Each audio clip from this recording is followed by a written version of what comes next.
नमस्कार, आप देख रहे हैं सिंगरौली की आवाज और मैं हूं आपके साथ कंचन। नमस्कार, आप देख रहे हैं सिंगरौली की आवाज़ न्यूज़। मैं संध्या सिंह राजपूत। हमारे इस खास कार्यक्रम सिंगरौली की आवाज़ न्यूज़ शो में आपका बहुत बहुत स्वागत है।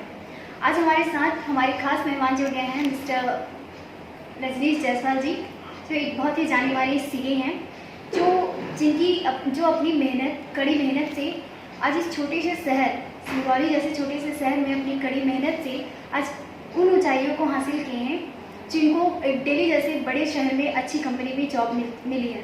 तो आज इनसे हम जानते हैं इनकी सफलताओं के बारे में, किस तरह से इन्होंने मेहनत करके इतनी अच्छी सफलता हासिल की है। तो आइए जानते हैं। नमस्कार रजनीश जायसवाल जी। तो सर, सबसे पहले मैं जानना चाहती हूँ कि कुछ अपने बारे में बताएं, कैसे थोड़ा। बिल्कुल, मैं आप लोगों को अपने बारे में बिल्कुल बताऊंगा। मैं एक्चुअली सिंगरौली के एक बहुत ही छोटे से गांव जिसका नाम करसमा लाल है, वहाँ एक लोअर मिडिल क्लास से बिलोंग करता हूँ। मेरे फादर एक्चुअली स्कूल में एक हेडमास्टर थे और हमारी फैमिली में 5 भाई और एक छोटी सिस्टर है। और उसके बाद हमारी स्कूलिंग जो हुई है यहाँ, आपको पता होगा सरस्वती स्कूल है। हाँ, तो 10th तक की जो स्कूलिंग हुई है सरस्वती स्कूल में। हिंदी मीडियम से हुई है? हाँ जी, बिल्कुल हिंदी मीडियम स्कूल से हुई है। और जो 11th 12th हुआ वो मेरा जो विननगर स्कूल है, सरस्वती स्कूल, मैंने स्कूलिंग वहाँ से की है। उसके बाद मैं अपना ग्रेजुएशन के लिए रीवा गया। अवधेश प्रताप सिंह यूनिवर्सिटी है वहाँ के कॉलेज है, TRS कॉलेज है। तो TRS कॉलेज से मैंने BCom ऑनर्स किया है। BCom ऑनर्स करने के बाद मैं इंदौर गया। वहाँ से फिर मैंने अपना CA प्रोफेशन कंप्लीट किया, CA कोर्स कंप्लीट किया। और CA का कोर्स कंप्लीट होते ही कैंपस में सिलेक्शन हुआ और वहाँ से पब्लिक सेक्टर कंपनी में आज के डेट में एक सफल CA। जी। तो सर, मैं CA से थोड़ा जानना चाहूँगी कि CA होता क्या है, इसके बारे में थोड़ी कैसे आपने तैयारी किया? CA का पूरा नाम है चार्टर्ड अकाउंटेंट। चार्टर्ड अकाउंटेंट एक प्रोफेशन है और चार्टर्ड अकाउंटेंसी एक कोर्स है। चार्टर्ड अकाउंटेंसी को कोर्स बोला जाता है और जो डेजिग्नेशन होता है या जो प्रोफेशन होता है जो कंप्लीट करने के बाद वो कहलाता है चार्टर्ड अकाउंटेंट। चार्टर्ड अकाउंटेंट एक बहुत ही अच्छा और बहुत ही सस्ता एक कोर्स है जो भारत में मेरे ख्याल से पूरे वर्ल्ड में सबसे बेस्ट क्लास का जो चार्टर्ड अकाउंटेंसी का कोर्स है वो हमारी ICAI, जिसका पूरा नाम है the institute of chartered accountants of India, वो करवाती है। और यहाँ इस कोर्स को करने के लिए केवल आपको पढ़ाई करना है, पैसे की बिल्कुल भी ज़रूरत नहीं है, बहुत ही सस्ता कोर्स है। तो इस कोर्स को कोई भी कर सकता है। आप 11th कंप्लीट जैसे ही होता है वो अपना रजिस्ट्रेशन करवाइए CA के लिए। और ये 5 साल का कोर्स होता है। 11th की 12th के बाद 12th के बाद आप रजिस्ट्रेशन 12th जब आपका 12th चल रहा है तभी आप रजिस्ट्रेशन करवा लीजिए। जैसे आपका 12th खत्म होगा आप फाउंडेशन का पेपर दे सकते हैं। तो सर, एक सवाल और कि क्या इसका रजिस्ट्रेशन हमारे सिंगरौली में या मध्य प्रदेश में कहाँ पे होता है? क्योंकि CA जैसा एक आपने कहाँ से किया है? मैंने एक्चुअली इंदौर से किया है, लेकिन जो ICAI जो सुविधाएं देती है एक सिंगरौली जिला के लिए, वो बिलोंग करता है कानपुर सिटी से। तो यहाँ का जो जोनल ऑफिस है वो है कानपुर में। तो रजिस्ट्रेशन आपको कानपुर ऑफिस में करवाना पड़ेगा। बट आप आज तो सारी फैसिलिटी ऑनलाइन है, आप ऑनलाइन में रजिस्ट्रेशन करवाइए, कोई फर्क नहीं पड़ता है कि आप किस जोन से आ रहे हैं। आप अपना ऑनलाइन रजिस्ट्रेशन करवाइए। आप चाहे तो खुद से आप प्रिपरेशन करिए या कोचिंग की हेल्प लीजिए और एग्ज़ाम दीजिए, CA कोर्स फाइल कीजिए। सर, मैं ये भी जानना चाहती हूँ कि आपने अपनी बहुत ही इसके पीछे बहुत सारी मेहनत रहे होंगे, बहुत सारे स्ट्रगल हैं इसमें। क्या प्रॉब्लम्स आई, कैसे आपने सारी प्रॉब्लम को करते हुए यहाँ तक अच्छी सफलता प्राप्त की? तो इसे भी जैसा मैंने आपको पहले बताया कि मैं एक लोअर मिडिल क्लास से बिलोंग करता हूँ। तो मेरे घर में 5 भाई और एक छोटी सिस्टर थी। तो फाइनेंशियली वो जो आजकल आप देखोगे, आज से 20 साल पहले सबका जो इनकम होता था बहुत कम होता था। आज तो सब लोग काफ़ी अच्छी अर्निंग होने लगे, लेकिन आज से 20 साल पहले वो सिचुएशन नहीं होती थी। तो हम लोग को वो एम्यूनिटीज़ नहीं मिल पाई।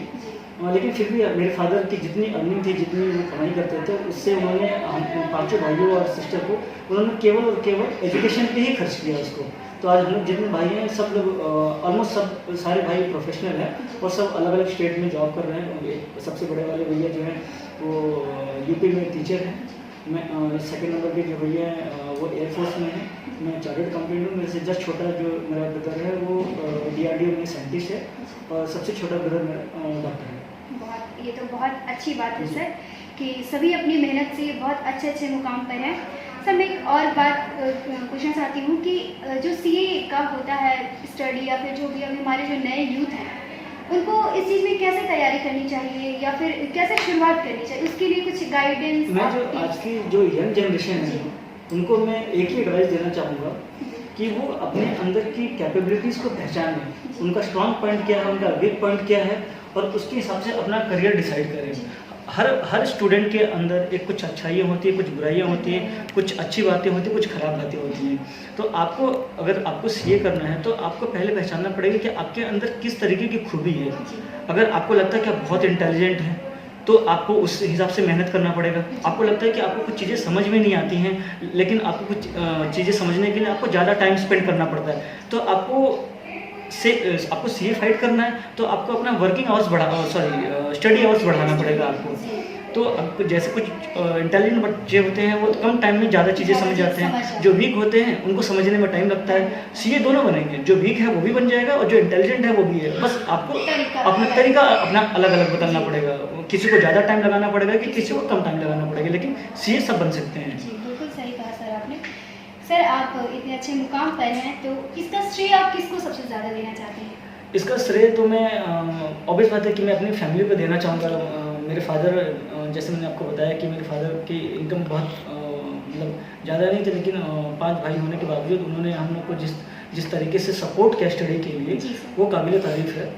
और अब जो टीचर्स जिन्होंने मुझे मोटिवेट किया कि आप आगे कुछ कर सकते हैं, मैं आपको एक अपनी पर्सनल बात ज़रूर बताना चाहूँगा कि 10th तक मैं बहुत ही एक एवरेज स्टूडेंट हुआ करता था। फिर सडनली 10th से जो टीचर्स का सपोर्ट होगा, वो टीचर्स का सपोर्ट मुझे काफ़ी इंकरेज किया। तो धीरे धीरे पढ़ाई स्टार्ट हुई, स्कोर आने लगा तो लगा कि नहीं कुछ अच्छा कोर्स करना चाहिए। टीचर्स ने बताया कि सीए अच्छा कोर्स है, आप सीए करो। तो फिर सीए के लिए आगे निकले और टीचर्स के हेल्प, अपने पेरेंट्स के सपोर्ट से आगे यहाँ तक बन गया। तो सर इसके साथ क्या आपका ये एक सपना ही था कि आपको चार्टर्ड अकाउंटेंट बनना है? बिल्कुल नहीं, मेरा ये मेरा सपना नहीं था ये।